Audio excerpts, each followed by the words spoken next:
أعوذ بالله من الشيطان الرجيم بسم الله الرحمن الرحيم رب اشرح لي صدري ويسر لي أمري واحلل عقدة من لساني يفقهوا قولي।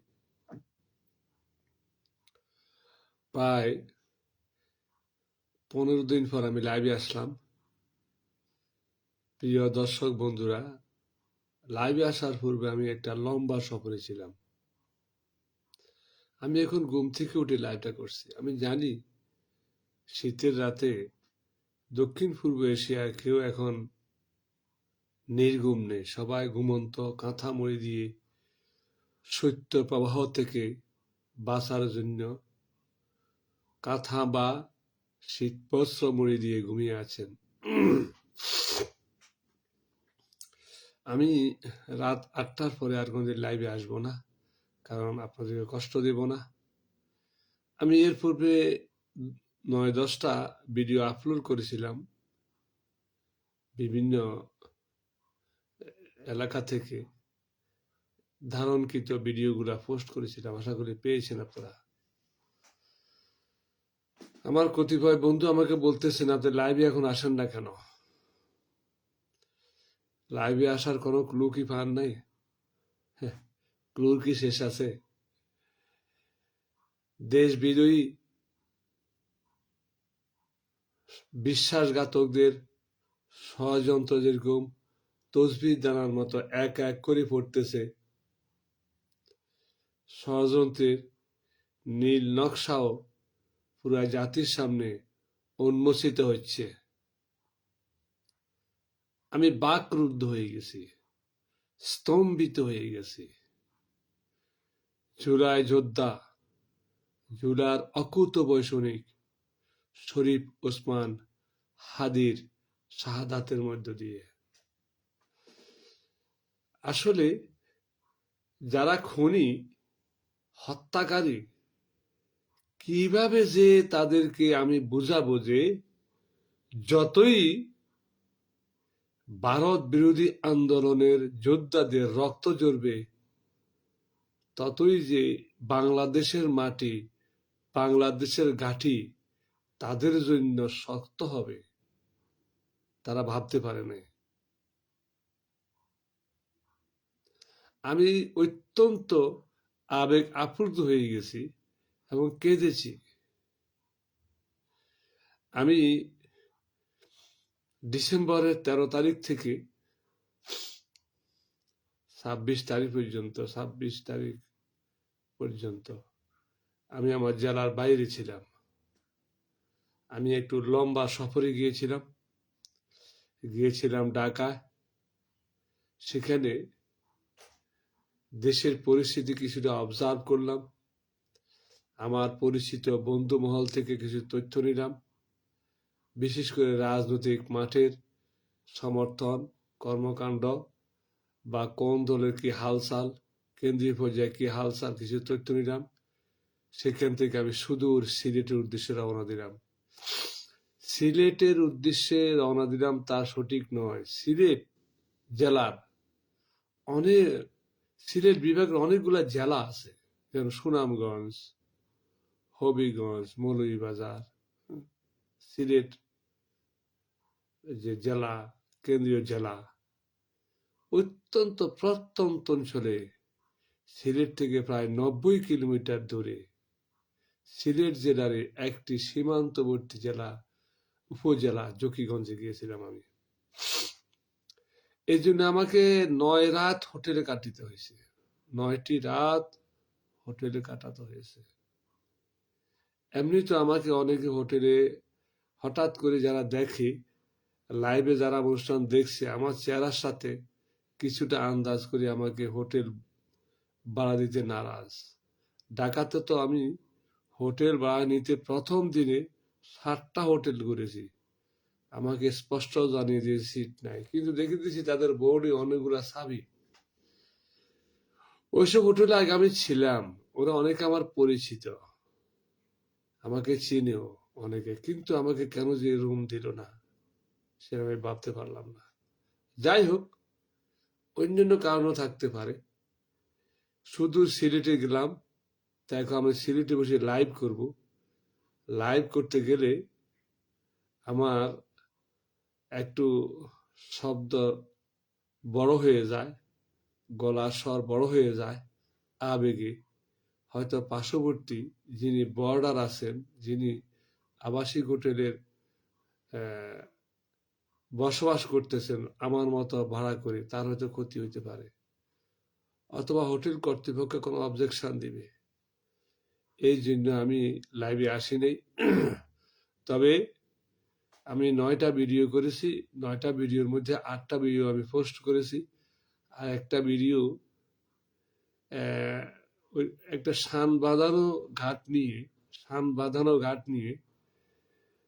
বাঁধানো ঐতিহাসিক জমিদার বাড়ির যে শান বাঁধানো ঘাট, সেই সুন্দর একটা মাঝারি সাইজের একটা পুকুরের শান বাঁধানো ঘাটের দৃশ্য আমার কাছে অত্যন্ত মনোমুগ্ধকর মনে হয়েছে। সিলেট জেলার জকিগঞ্জ কলাছড়া গ্রামের সেই শান বাঁধানো ঘাটটা ছবি নিতে গিয়ে ছবিটা তাদের বাড়ির অন্তঃবাড়ির দিকে ক্যামেরাটা ঘুরে গেছে, এই জন্য বাড়ির মালিক অবজেকশন দিয়েছে যেন ছবিটা আমি না ছাড়ি, এবং খুব রুক্ষভাবে অবজেকশন দিয়েছে। পরবর্তীতে ওই গ্রামের একজন বলছেন তাদের অনুমতি নেওয়া উচিত ছিল। ওই ভদ্রলোককে আমি চিনি, তো আমি বলবো আপনি ওনাকে ভিডিওটা দেখালাম, উনি বলছেন না আপত্তি তো তেমন কিছু নেই, তবে পারমিশন নেওয়া উচিত ছিল। আরে হ্যাঁ, এটা আমারও শান বাঁধানো ঘাটের যে দৃশ্যটা আমার কাছে অত্যন্ত মনোমুগ্ধকর মনে হয়েছে। এই ধরনের শান বাঁধানো ঘাট আমাদের নোয়াখালী অঞ্চলে খুব কমই দেখা যায়। না ঠিক আছে, আপনি পোস্ট দিবেন, আমি বলে দিব। এরপর উনি যখন নিষেধ করছেন, হাজারো বললো ওইটা আমি আর আপলোড করব না, আমি আমার পেজে দেব না। তো সম্মানিত ভাইয়েরা আমার, শরীফুর হাদির ব্যাপারে এত দুঃখ পেয়েছি, এত কষ্ট পেয়েছি আমি।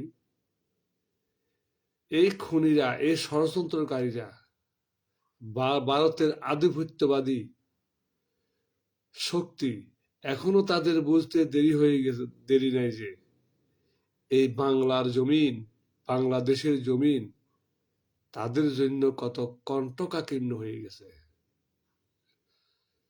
একবার 1990 সালে বাংলাদেশ আওয়ামী লীগের একজন সভাপতি, আমি আগে লাইভে কথাটা বলছিলাম, নোয়াখালী জেলার বেগমগঞ্জ উপজেলার শরীফপুর ইউনিয়নের আওয়ামী লীগের সভাপতি, উনি খুব বংশধর লোক, উনি আওয়ামী লীগ করতেন। হঠাৎ এক কথা প্রসঙ্গে চা দোকানে বলে বসলেন, বাংলাদেশ আওয়ামী লীগ যদি ক্ষমতা না পায়, এই দেশের মাটিকে এমন ভাবে তামা তামা করে দেবে, এমন ভাবে তারা এই দেশের মাটিকে আগুন দিয়ে জ্বালাবে, এরপর গোবর দিয়ে বাংলাদেশ আওয়ামী লীগ শব্দটা লিখে বিদায় বাংলাদেশ বলে তারা চলে যাবে।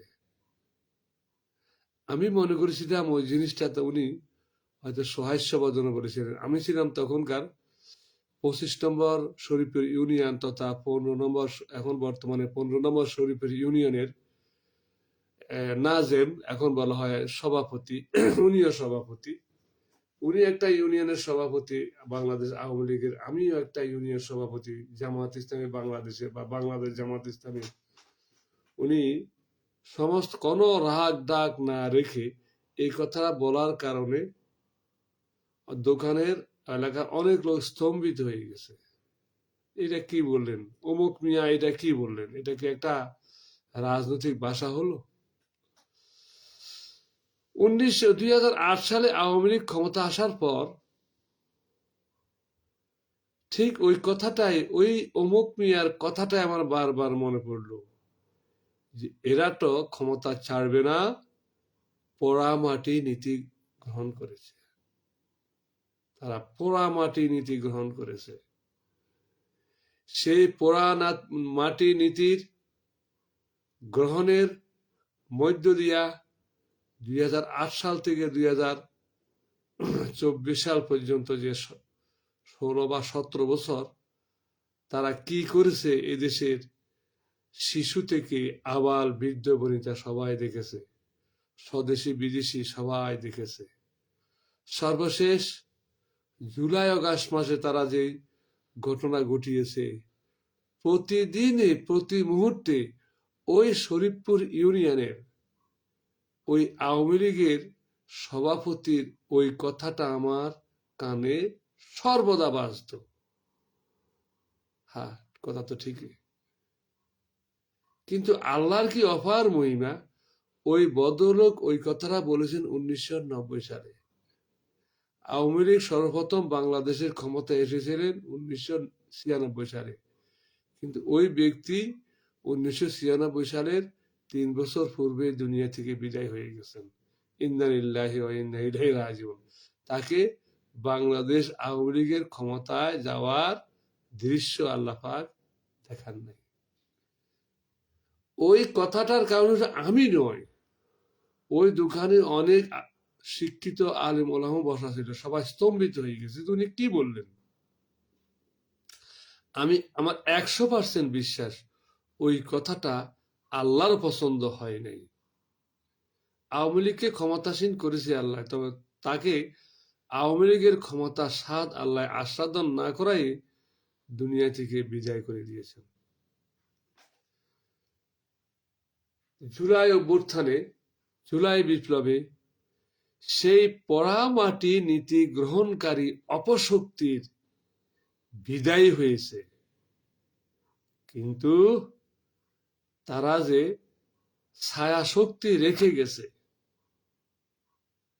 ছায়া হিসাবে সমাজের রন্ধ্রে রন্ধ্রে নীরবে ঘাপটি মারি বসে আছে। এমনকি সামরিক বেসামরিক প্রশাসন যন্ত্রে তাদের যে উপস্থিতি, বিভিন্ন ঘটন অঘটন, হত্যা, খুন এবং শরীফ ওসমান হাদির হত্যার মধ্য দিয়ে তা প্রকটভাবে প্রকাশ পেয়েছে। তাই উদাত্ত আহ্বান, ভারত বিরোধী সেই দেশপ্রেমিকা রাজনৈতিক ব্যক্তি, সমাজ, গ্রাম, পরিবার, দল বল নির্বিশেষে সবাই আমাদেরকে এমনভাবে শক্তিশালী কার্যকর ভূমিকা রাখতে হবে, একটি স্লোগান দিয়ে, দিল্লি না ঢাকা, না ফিন্ডি না ঢাকা, ফিন্ডিও নয় ঢাকা, দিল্লিও নয় ঢাকা, ফিন্ডি বা দিল্লি কেউ নেই, ঢাকা ঢাকা। 2008 সালে জামাত ইসলামী বাংলাদেশ এবং বিরোধী দলের তখন আমাদের বন্ধু ৬০ দলীয় জোটের অন্যতম শরিক দল বাংলাদেশ জামায়াত ইসলামের কর্মী নেতাদের পরে যে অত্যাচার স্টিম রোলার চালিয়েছে, আমরা তো দেশ থেকে পালাইনি, পাকিস্তানেও আমরা যাই নাই, আর পাকিস্তানও আমাদেরকে আশ্রয় দেয় নাই। তাহলে তারা যে বলছে আমরা পাকিস্তানপন্থী, আমরা পাকিস্তানের দোসর, এই বক্তব্যটা সম্পূর্ণ বুমেরাং এবং রাজনৈতিক পক্ষপাতদুষ্ট। তারা যে দিল্লির কৃতদাস, দিল্লির ঘসিটি বেগম, দিল্লির দাস, দিল্লির কিয়নক, এটা আগস্ট বিপ্লব, আগস্ট 24-এর পরেই আমরা টের পেয়েছি, সারা বিশ্বের প্রত্যেকটা মানুষ টের পেয়েছে। একটি কিশোরী বালিকা সে রাস্তায় দৌড়ায় আর লাভ দেয় আর গান গায়, প্যারোডি গায়, পালাইছে রে পালাইছে, হাসিনা পালাইছে, মোদির বউ পালাইছে, মোদিরও বউ নাই, হাসিনারও জামাই নেই, ফালাইছে রে ফালাইছে, মোদির বউ ফালাইছে। এটা কোনো পেশাদার পরিকল্পিত গান নয়। একটা উদ্দাম কিশোরী রাস্তায় দৌড়াতে দৌড়াতে এই গানটার মধ্য দিয়েই প্রমাণিত হয়েছে হাসিনার বিদায়ে বাংলাদেশের 98% মানুষ হাঁপ ছেড়ে বসেছে। এদেশের মানুষকে মানসিক রোগী করে ফেলেছে। কেউ কোনো কথা বলতে পারতো না। সেই ফ্যাসিবাদ, সেই ফ্যাসিজমের পতনের পরে কিছু চিহ্নিত লোকদেরকে দেখলাম শেখ হাসিনা আওয়ামী লীগের জন্য বুক চাপড়াচ্ছে। এটা 1975 সালের পরপরও বুক চাপড়িয়েছে। আমাদের বাড়ি থেকে বুক চাপড়ানোর শব্দটা বেশি শুনতাম, হাই হোসাইন, হাই হোসাইন, হাই হোসাইনের মতন। 2001 সালে 2001 সালে ৬০ দলীয় ঐক্যবদ্ধ সরকার ক্ষমতা আসার পরেও কিছু লোক বুক চাপড়িয়েছে, হাই হাসান, হাই হাসান। সারা দেশে শতে শত লগ্নায় মারা যাইতেছে ভাতে। এখনো বুক চাপড়ানি শুনতেছি, কারণ তাদেরই কিছু অংশ যারা শান্তিপ্রিয় ছিল, তাদের কোনো অপরাধ ছিল না, আওয়ামী লীগ করে, আওয়ামী লীগের কর্মী সমর্থক, কিন্তু কোনো অপরাধ করে নাই, দয়া করে তাদের বিরুদ্ধে যত মামলা মোকদ্দমা হয়েছে, জামাত ইসলামী, বিভিন্ন বাংলাদেশি, ভারত বিদ্বেষী বা ভারত বিরোধী শক্তি যারা আছেন, তারা সুবিবেচনা করে তাদের কোনো মামলা মোকদ্দমা আসামি করে নাই এবং তাদের কোনো ক্ষতিও করে নাই। কিন্তু তারা এখন লাইভে এসে বুক চাপড়াচ্ছে। আসলে তারা আওয়ামী লীগের আমলে ভালো ছিল, এখন তারা ভালো নেই। এই জন্য তাদের ভালো না থাকাটাকে পুরা জাতির সাথে গুলিয়ে তারা বলে পুরা জাতি ভালো নেই। ইভেন ওই ভারতের মক্ষী রানী গোসিটি বেগম শেখ হাসিনাও বলতেছে দেশের কোন লোক ভালো নেই। আসলে সে ভালো নেই, সে তার চশমায় সে ভালো নেই বিদায় সারা দেশের কোন লোক ভালো নেই এই সব সম্প্রচার সে করে যাচ্ছে। সে ক্ষমতা থাকার আগে 24-এর নির্বাচনের পূর্বে মার্কিন যুক্তরাষ্ট্রের বিরুদ্ধে যে বিষোদ্গার করেছে, এখন মার্কিন যুক্তরাষ্ট্রের কাছে যায় পড়ে কান্নাকাটি করতেছে। যে সকল জাতিদের বিরুদ্ধে সে কঠোর বক্তব্য দিয়েছে, চীনের বিরুদ্ধে বক্তব্য দিয়েছে, রাশিয়ার বিরুদ্ধে বক্তব্য দিয়েছে, ইভেন উইথ ফ্রান্সের প্রেসিডেন্টের সাথে হাগিং করেছে, কোলাকুলি করেছে। কেন কোলাকুলি করেছে সেটা আমি জানি, এই কারণে যে পিনাকি নামে একজন লোক আপনার দেশে থাকে, সে মিডিয়ায় আমার নামে বহুত কিছু অপপ্রচার করতেছে, তাকে একটু আপনি থামান। আরে ফ্রান্সের প্রেসিডেন্ট গাঁজা খায় না, বোতল খায় না। তারা হয়তো খেতে পারে তাদের সাংস্কৃতিক কালচারের উৎসবে, কিন্তু এত মাতাল নয় যে একটি স্বাধীন দেশে অ্যাসাইলাম প্রাপ্ত ব্যক্তি, তার বিরুদ্ধে মামলা আছে, যে মামলায় গ্রেপ্তার করলে লাশও খুঁজে পাওয়া যাবে না, জীবন হানি হয়ে যায়, এই ধরনের কঠোরতম মামলার আসামি অ্যাসাইলামে অধীনে আশ্রয় নিয়ে ফ্রান্সে আছে। সে মাতৃভূমির মানুষের পক্ষে কথা বলবে, সুখ দুঃখের কথা বলবে, মাতৃভূমি মানুষের কল্যাণের কথা বলবে, গণতন্ত্র উত্তরণের কথা বলবে, যথার্থ দলিল দস্তাবেজ ডকুমেন্ট হাজির করে তার ন্যারেটিভ প্রচার করবে। তার বিরুদ্ধে ফ্রান্সের সরকার গিয়ে খড়গহস্ত হবে।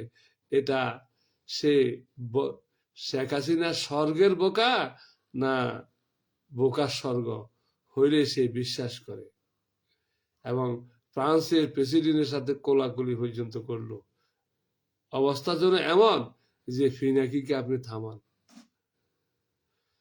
তো আপনি কি জন্য এসেছেন? এসেছি সর্বপ্রথমে যে কথাটা বলা ছিল, শরীফ ওসমান হাদির মৃত্যুতে আমি অত্যন্ত শোকাহত, স্তব্ধ। শরীফ ওসমান হাদি জানতো, আমার স্ত্রীও বলেছে, শরীফ ওসমান হাদি বলে গেছে আমি বাঁচবো না, আমি মরে যাব, আমার হত্যার বিচারটা যেন হয়। শরীফ ওসমান হাদির হত্যার পর কিছু লোক প্রথম আলো এবং ডেইলি স্টারের অফিস ভাঙচুর করেছে, কি হই নাই পড়ে গেছে তারা। কিন্তু এর পূর্বে যে দিগন্ত মিডিয়া, আমার দেশ দিগন্ত পত্রিকার উপরে নগ্ন হামলা করলো পুলিশের উপস্থিতিতে, কই তাদেরকে বিচার আমরা এখনো পাইনি। 12 ঘন্টার মধ্যে যদি প্রথম আলো এবং ডেইলি স্টার হামলাকারীদের বিচার হইতে পারে, দিগন্ত মিডিয়ায় আমার দেশের কোন লোক নেই, চিহ্নিত কোন লোক নেই যারা ক্ষমতাসীন হওয়ার পরে আওয়ামী লীগের আমলে তাদের মিডিয়ায় হামলা করে তছনছ করে দিগন্ত মিডিয়াকে স্তব্ধ করে দিয়েছে, ইসলামিক টিভিকে বন্ধ করে দিয়েছে, আর বহু চ্যানেলকে বন্ধ করে দিয়েছে, আগুন লাগিয়ে দিয়েছে মিডিয়া সেন্টার গুলাতে পরিকল্পিতভাবে। সেই বিচারে দাবি করা কি অমূলক? আর এই প্রথম আলো আর ডেইলি স্টার এই দুইটা কোনো পত্রিকা নয়, মিডিয়া নয়, এই দুইটা একটা ছায়া সরকার, বাংলাদেশের স্বাধীনতা সার্বভৌমত্ব বিরোধী ছায়া সরকার, ভারতের পক্ষপাত দুষ্ট, ইসরায়েলি অর্থায়নে, ভারতের অর্থায়নে সৃষ্ট এই প্রথম আলো এবং ডেইলি স্টার যে অকারেন্স করেছে, তারা যেন মিডিয়া নয়, এটা মাফিয়া লেভেল, তারা মিডিয়া। কারণ কেউ যদি তাদের এই মাফিয়া তন্ত্রের বিরুদ্ধে, মাফিয়া আচরণের বিরুদ্ধে কোন রকমের টুশব্দ করতে না পারে, এই জন্য দুইটি পত্রিকা প্রথম আলো এবং ডেইলি স্টারের ব্যানারে তারা এই দেশের স্বাধীনতা সার্বভৌমত্ব বিরোধী সমস্ত কর্মকাণ্ড তারা পরিচালনা করতেছে। এই দুটি মিডিয়ার এখন আমাদের প্রয়োজন নেই। যাই হোক, যারা করেছে আবেগে করেছে, আমি ওই জিনিসটাকে সমর্থন করতেছি না, দুঃখিত। একটা মিনিট।